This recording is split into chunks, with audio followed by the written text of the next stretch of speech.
about the opportunities, the possibilities for humankind, but it's very much about the world we live in today. And it's a deeply political show, it's a technical show, it's a scientific show, and much of the work that's been done in the show is to make the physics a little bit more believable than perhaps in things like Galactica. But it's the political and the social and the cultural elements, the conflicts between Earth and Mars and the Belters, and then of course there's the whole spoilers if anybody hasn't seen it. There's aliens as well. So I think it's a remarkable piece of work, and I've thoroughly enjoyed it. Spoiler from me, I haven't caught up fully on season 4 even. Season 5 is coming soon enough, so hopefully our guest this evening won't give away too much of the stuff I haven't seen. Indeed. Well, I mean, there's so much to talk about. We'll try and avoid spoilers, and I guess in keeping with all uplinks, it's almost by its nature off-piece, because there's never a piece to begin with. There's just a starting point, and we touch on all sorts of things. And I think it's the range of things that we're bound to talk about, and talking about a career that's just touched so many different areas, which I'm so excited about. I mean, I have so many questions, so I kind of think without further ado, we should begin, shall we? Yeah, well, I think you have to name who you're bringing in as well. But at this point, I think we always forget to do that. We assume everybody knows, but indeed. Well, do you want to give us a little run through on some of the achievements? Indeed. So, guest this evening is Shohreh Aghdashloo, an actress or an actor from Iran, moved to the UK, in fact, and has a degree in politics or international relations, and then moved to California and has acted extensively for quite some time. Oscar nominated for one role, has done a lot of science fiction stuff as well as sort of contemporary and historical work as well. So from the science fiction perspective, The Expanse, which we've just mentioned, but also she's been in Star Trek, one of the Star Trek films. She has been in X-Men. She's also been a voice actor in various games like Mass Effect and so on. So, I mean, enormously strong science fiction credentials, but so much more beyond that as well. Very much an actor who, spans many worlds in herself and has spanned many worlds in the roles that she's played. Indeed. Well, I'm really excited to try and touch as many of those as possible. So I guess, without further ado, we'll invite her aboard as my cat tries to get attention. 1 second. Oh, hang on a minute. We're just about to, I guess, be joined by Shohreh, if she's there. Well, in the meantime, until she makes it over to her chair, she is, after all, the Secretary General of the United Nations, so she can keep us waiting a little bit longer. Indeed, there's a lot. There's a lot to I guess out from that bookshelf as well. So yeah. So she, of course, in The Expanse, the character that she plays, Christian Avasarala, is a kind of an arch politician. Here she is. In the United Nations, on Earth, and working to preserve peace across the solar system. So not exactly the easiest of tasks to keep, particularly with a sort of militant Mars and a revolutionary asteroid belt. Indeed. So here she is. Hello. How are you? Welcome to the show. I think we might have been just a minute premature there. We're just going to I think you have to unmute yourself, Shohreh.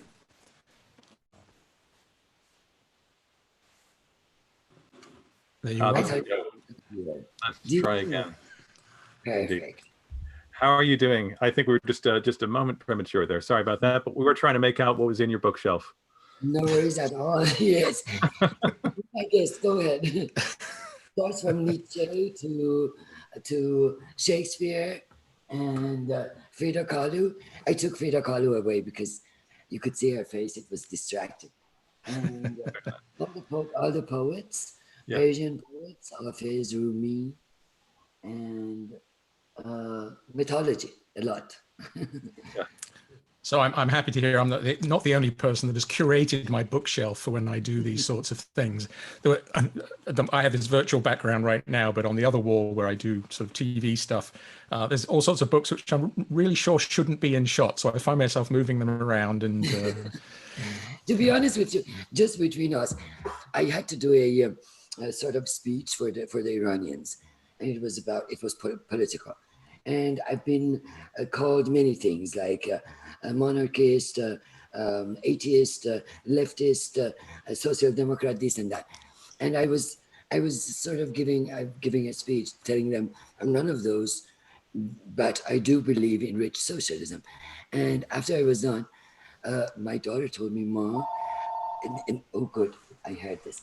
There's a book, Nietzsche and Marx and Hegel behind you. So be careful. I'm like, oh my God. Yes. Yes, that's it. so I see we're going to have one of those days today. We've had It's all right. regular viewers will remember that when we had Trisha Helfer from Battlestar on, of course, we had to deal with the cat walking backwards and forwards and exposing its backside to the world endlessly. But Indeed, and Angus the space cat has made his presence violently known. So, you know, just that's all right. That's the joy of live broadcast, isn't it? You know, absolutely. So yeah, no, exactly. Everybody should know that we are definitely not editing, and we are definitely live here. Of course, spanning the world between London, the Netherlands, and Los Angeles. I'm hoping that Shohreh has actually not dropped her connection, because she doesn't seem to be moving on the left side of the screen. Okay. Yeah, I think that's actually happened. So we'll be back in a moment. I'll just drop a little line and okay, see cool. where we get to. Okay. Yeah. In the meantime, though, Mark, I mean, so what have you seen up to in terms of The Expanse? I mean, how far have you gotten? Because of course there's some.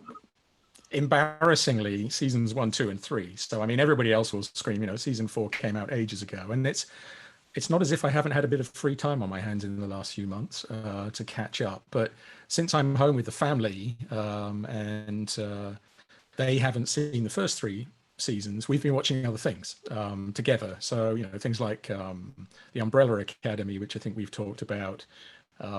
Bizarrely, we went back to watch whole of season 1 of Heroes, which was years ago, of course, and so yeah, The Expanse, I just haven't got to it. And but on the other hand, you know what, I'm actually not worried, because I know when I do get to it, I'm going to enjoy it. So at some level, I'm almost pushing it out there a little bit, so that when I have the moment that if it's close to season 5 as well, then I won't have that gulf of waiting a year between season 4 and season 5. Yeah, well, I suppose one of the things about The Expanse is just it is something that is such a literate show. I mean, like a lot of people, I'll confess, to my dismay, my first encounter was through the television show and not through the books, which of course, I guess, are always going to be so much fuller. But the thing that makes me love it so much is that it credits the viewership with an incredible amount of intelligence, because it is not an easy or spoon-fed kind of show. There is a lot going on with the characters, but also with the political dimensions as well. And I guess a lot like Battlestar Galactica, it's kind of hard to miss the parallels. You really have to try not to see what they're getting at with so many of the things that make it great. Yeah, and I think it could be played straight as a show about the future of the solar system. Resources in the asteroid belt, Mars becoming separatist, the Earth struggling with climate crisis and trying to recover from that. But then it brings in this sort of alien life element as well, the protomolecule, and yeah, just sort of reminded of that this week, of course, with the very interesting news on the astronomy or space science world that the molecule phosphine, phosphorus and 3 hydrogens, has been detected in the atmosphere of Venus, which of course features in The Expanse as a key location. And while that might be geological, it might be chemical, it also possibly could be a sign of life in the upper atmosphere of Venus. So I think, this sort of idea that it's our solar system and it's kind of a human thing which we're going to go out and explore. Well, maybe not. Maybe there's life of other kinds out there as well. And we're on the hunt for it. We're on the search for it. on Mars, but now this renewed focus on Venus, sort of, it didn't come out of nowhere per se, but I think to the general public it did. This huge renewed focus there. So I think in many ways the show captures,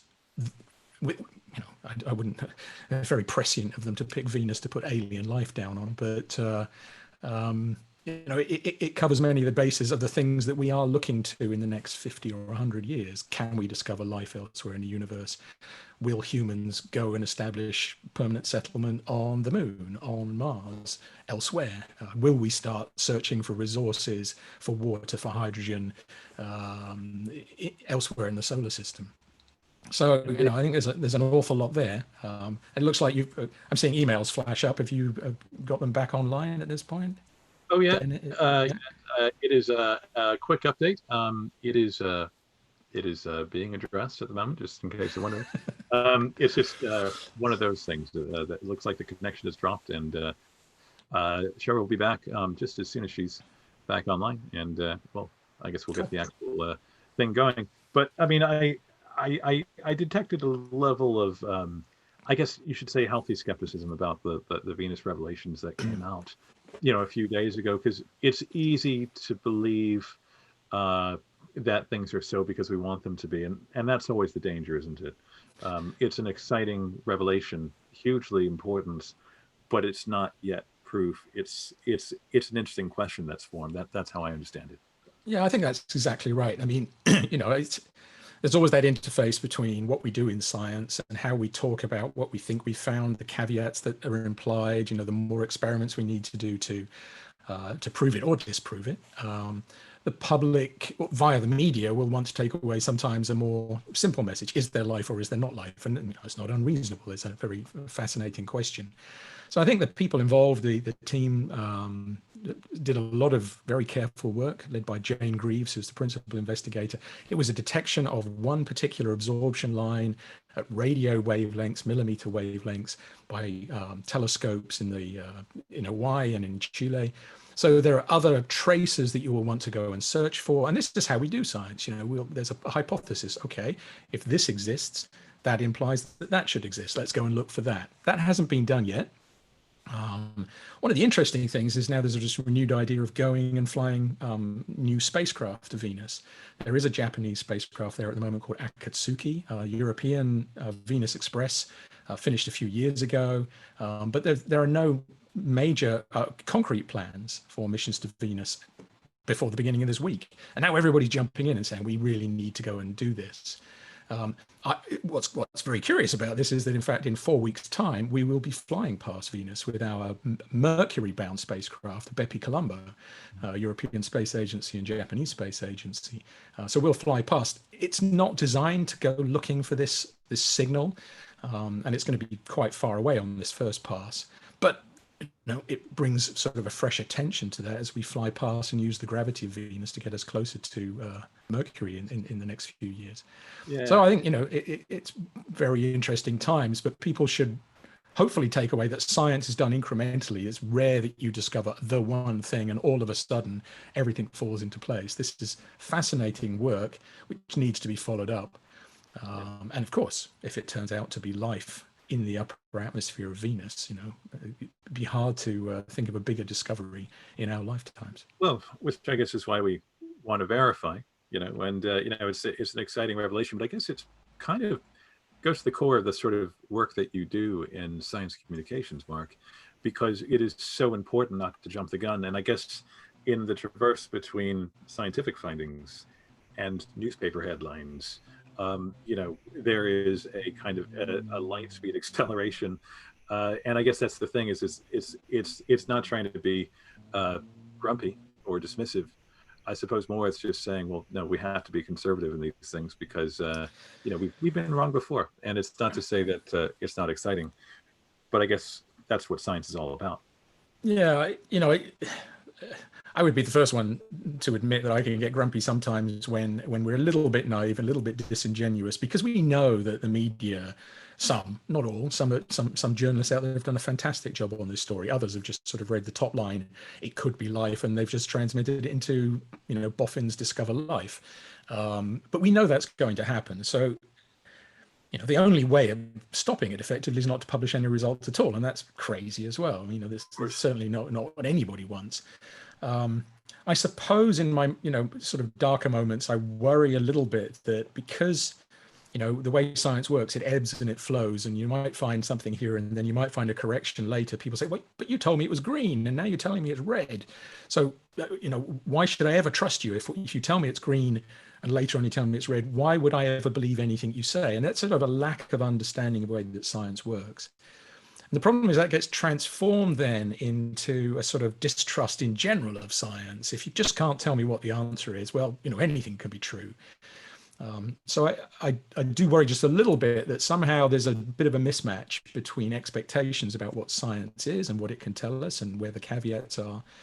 And many things, life on Venus is, fascinating, but almost neither here nor there. But nuclear power, the climate crisis, genetically modified foods, vaccines for coronavirus, these are things which are deeply technical and scientific as well. And if people come away with the conclusion, oh, a scientist tells me I need a vaccine, but I don't want to take one because I don't believe in the virus, or I don't believe, the interface between science and politics is incredibly sharp in other areas, perhaps away from astronomy and space science. I think we just need to be aware that, decisions are being made based on science or based on denial of science. And we have to be, the climate is warming whether we like it or not, and denying it doesn't stop it warming. It just delays the action we need to stop it warming. Indeed. Well, I mean, never has there been a moment where that's been more important than now. And I guess to everyone's dismay, things are being overlooked, and just the fundamentals of how we know what we know are being questioned. So just a quick update for anyone that's watching. I understand it's all being worked on at the moment across multiple time zones, and hopefully we'll be joined by Shohreh very soon. We'll just have to see and keep our fingers crossed. And I guess it's a reminder that for all the goodwill in the world, sometimes technology does not solve all of our problems, which is probably a pretty big statement on where we're at as a species right now. But we are getting there. We are. Yeah. No, I mean, the way that we've all kind of settled into using tools like this, video conferencing and connecting across multiple time zones, and we've probably all sat in enough meetings in the last 6 months where something's gone wrong, somebody's frozen, somebody's disappeared, or somebody's had their microphone open when they didn't, So actually, I think it's probably the first time on Uplink that we have had a major problem. We've had the occasional sort of, exactly. It was bound to happen, really. But I guess that's just one of the things that means that we have taken things for granted. Because of course, well, I guess the world of space exploration is no stranger to unexpected things happening, but it's how you deal with them, So you could say this is our Apollo 13 moment as a streaming broadcast, Let's just we've gone into safe mode here, and we need to recover the systems. But as you say, there are people working behind the scenes to make this all work while we just blether on here. Going back to that, I think what's been remarkable from the ESA perspective as well is how we've kept the spacecraft running, because people think, well, why would coronavirus be an issue when the spacecraft are millions or hundreds of millions of kilometers away? And of course, it's because they require people to operate them, to maintain the systems, to upload observation files, to make sure the trajectories are what we intend.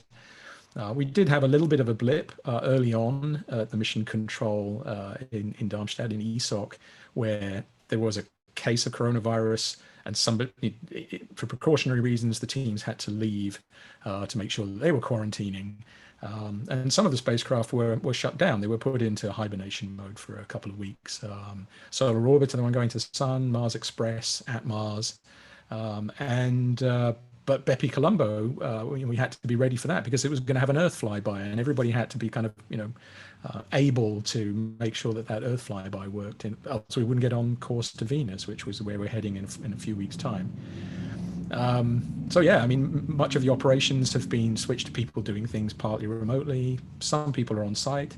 Same with the science operations in Spain. People working very hard with the outside science teams through media like this. Discussing, planning,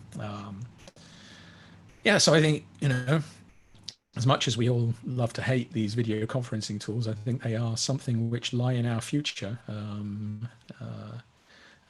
we all have to learn to deal with them a little bit more, and a little bit more bandwidth perhaps to go around might be helpful. And well, that may be the problem that we're experiencing from California at the moment. Well, it is across multiple time zones after all. And I guess if this is difficult, as we learned about Solar Orbiter not too long ago, adapting a space mission in progress to the current scenario is quite an extraordinary feat of working from home, you could say. Yeah. Well, actually, people have asked, particularly with regard to adapting, can Bepi Colombo, and then in December, Solar Orbiter flies past Venus as well. And then they both return to Venus in their multiple flybys. Actually, there's a very interesting period in August next year where both Bepi Colombo and Solar Orbiter will arrive at Venus within 3 days of each other. Neither of them is designed to go and check out this phosphine discovery explicitly. It's not that neither of them are missions designed for the Venus atmosphere, but the teams will be working to see if they can, rejig something there in their observations. I think that the one in 4 weeks' time we shouldn't expect much from. The plans are already laid in place before the result this week, but a year hence. And Bepi Colombo, I think at that time it's going to be much closer in, only 500 kilometers above the atmosphere. This time it's much further away, I think 13,000 kilometers or so. So, in a year's time, it may be possible. And also, if I'm right, I think the NASA's Parker Solar Probe is also having an encounter with Venus later this year. So it's just, again, one of those crazy things that nobody expected it, but here we are. We've got 3 spacecraft, all, pretty fresh and shiny machines, only launched relatively recently, all going past Venus, all in a few months' time. Yeah, well, I suppose it highlights the difference between science and science fiction. The Expanse being a show all about human colonization of the solar system and the schisms that kind of like arise when people are in different scenarios. Whereas in reality, we're just beginning to learn what these planets are actually like, and to think that our nearest star is still so much of a mystery to us is almost unthinkable. But I guess that's where we're at. It's still the very beginning of this chapter for human exploration. Yeah, I think what is great about The Expanse is within the constraints of having to make a TV show, which, behind me I have the backdrop is the Rocinante, the sort of feature spacecraft of the series, you might say, and they do play with zero G in there, and then they play with sort of magnetic boots. Of course, it's a TV show, so you can't do everything perfectly as it would be in space, but there's an awful lot of attention paid to the mechanics of space flight, but also to the way that the asteroids, the planets, the way they are, and the kind of atmospheres and the gravities that they have, and so on. So I think that's Battlestar Galactica was sort of one level removed from that, a little bit more abstract. But the authors of the books, James S. A. Corey, the pair of the authors there. Well, actually, I remember when many of the regular viewers will know that we had Dominique Tipper, of course, also an actor in The Expanse. Naomi Nagata, and she was at our last Space Rocks event almost a year ago today. It's roughly a year since our last live event, physical event. And I remember talking to her and saying, well, anytime that the script writers, the authors would like to have some space science consulting, just drop me a line. And she looked at me with this sort of pitying look, saying, I think they're about as geeky as you are, Mark. I think they read everything they need to read. They're pretty up on this stuff. So no, I think that's reflected definitely in the series. Yeah. Well, I guess that's the thing about it all, is it feels believable. I mean, like so much science fiction, where you really have to suspend your disbelief. With The Expanse, I guess it's just that it's like Blade Runner. It's a believable future, because it is not utopian. It's depressingly recognizable, because many of the problems that we have now basically are translated into the future, because technology, science, despite our best attempts, have not solved problems. In a way, they've distracted us from the fundamental issues of social justice and equality that I guess you could say are always going to be carried around with us, no matter how many inventions we come up with, because it's really about those issues. And I guess that's why, in a real sense, you know, the ideas of colonizing planets, as we've discussed before, is so problematic because it's not easy to cut away that baggage. You have to actually address it. Yeah, I think that's something that's, you know, very clearly focused on in The Expanse, and it's a sort of a utopian dream that some people have, that, you know, you cross the von Karman line and you're in space, and then all of a sudden you know, become a different species. We become altruistic and nice to each other, and teamwork to make it all work in space, which you will absolutely need. And we see that on the space station and other places. You know, if you're not working as a team, you won't survive up there. But the very idea that when you put hundreds or thousands or millions of people in a Martian environment or elsewhere, that we're suddenly all going to start collaborating and not fall back on our usual traits, with the added sort of negative bonus that the resources in those places are going to be so completely controlled. I mean, even the air, which, you know, I'm not paying for the air I breathe, but on Mars or on on an asteroid, I will be paying for the air. I'll be paying for the water, and I'm either paying for that by being a servant of somebody, or I'm paying with money. And, you know, again, I don't mean to sort of take a sort of communist approach to this, but the chances of neoliberal capitalism functioning in space and somehow simultaneously bringing social justice to everybody seem utterly ridiculous to me. I mean, you know, the people who have the money to set up the systems are going to own the systems, and you're going to have to pay for it one way or the other. Well, this is it. I mean, in a way, in an ideal scenario, it's going to look more like a hippie commune than, you know, our current world of, you know, luxury high rises, you know, versus, you know, tiny shoebox apartments, right? I mean, it's just, are people going to be happy to sacrifice the kind of wealth and, you know, disparities that they enjoy here on Earth? You know, that's the real question. Is that something people are willing to leave behind? And, you know, I want to say yes, but I read the headlines and I have to think no. Well, you know, I mean, is human nature ingrained? Can we overcome human nature? These are very, you know, big philosophical questions. And it's certainly the case that if you're in a situation where the survival of everybody depends on everybody getting on together, I mean, maybe we move back to a more sort of tribal environment where if you're not pulling your weight, then you're ousted. But where you're ousted, you're not just told to go to the next piece of jungle or the next piece of savannah. You're kicked out onto the surface of a place where you can't breathe. So you're going to kill somebody. Yeah, there's all sorts of challenges, I think, involved in how humans will legitimately, you know, develop. I mean, and bluntly, if we can't do it here on planet Earth, where many of the resources are sort of more equably distributed, by no means equably, but again, the air is there, everybody can have it. Oh, sorry, had some strange things happening there. That's all right. Okay, go ahead. All right. Yeah, so, you know, it's an interesting challenge, I think, and there are environments where we do practice on the Earth, if you like. I mean, we practice on the space station. The astronauts who go there, of course, are you know, highly trained. I did see something today, though, that there's an activity at the moment linked to SpaceX and the Crew Dragon, that there's now there will be a TV show in which somebody will be selected to go to the space station on Dragon in the next 12 months or so. And you know, like how much training they would be or would not be in that time period. Are they really just going as a passenger and then float around and come back down again? So, you know, there's all sorts of questions to be asked about how representative the current ISS crews are of a broader general population.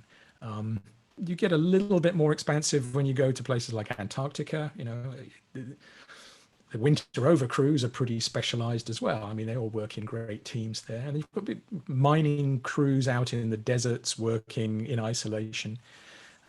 So there's lots of examples on the Earth, but they're typically not just your average community of people taken and dropped on the surface of another planet and told to get on with it. Indeed, indeed. Well, it's just one of those things. And I guess on that note, Mark, I'm going to have to break the news. It sounds like, despite the best technical efforts of a wide multi-time zone team of engineers, writers, artists, and friends, unfortunately, we may have to postpone this uplink to a time that we're able to do that. We've received a message from Shohreh saying she's very, very sorry, but it just seems that her Wi-Fi has gone down. And I think that everyone on the live stream agrees, including Mark and I, that that is a talent that is worth waiting for. And so we apologize to everyone who's tuned in expecting to see it. She was on briefly, but what we're going to do is we're going to reconnect. We're going to solve those problems, and we will be back with Uplink 24B. Yeah, I just because I can't resist the slightly, humorous note that when we were talking to Shohreh before the show started, just doing the technical check, she did say that Amazon had sent out technicians to set everything up earlier on today. So as a kind of, indeed. How well that worked, and I tell this story about, I gave a talk some years ago at Google's headquarters in Silicon Valley, and it just didn't work at all. All the technology, it all failed, and it was only in the very last minute it worked. So just a slight aside on the greatness of our great tech giants, but and I have an Apple in front of me. It'll probably just die on me just in response, just to say we'll go that way as well. Indeed. Well, I think what we're gonna have to do is, I guess, just resolve and I guess working at a place like the European Space Agency, you of all people know that things don't always go as planned, but we do have a solution to this problem. I think what we're going to do is reschedule. We'll put news out as soon as we know, and we're very grateful for everyone's support and for their patience tonight, as I'm sure no one's more frustrated than Shohreh is that she couldn't join us for more than the minute and a half she was on. So we'll just until next time, worth waiting for. Okay. Yeah, so, I guess if nothing else, we should sign off as we always do, just to make sure. Indeed. Did I get it? Oh my gosh. It's the thumb. You've got it. Anyway, thank you very much, everybody, for watching in. These things happen. We'll be back soon enough. Indeed. We'll talk to you soon. Okay. See you. Bye-bye. Bye, Alex.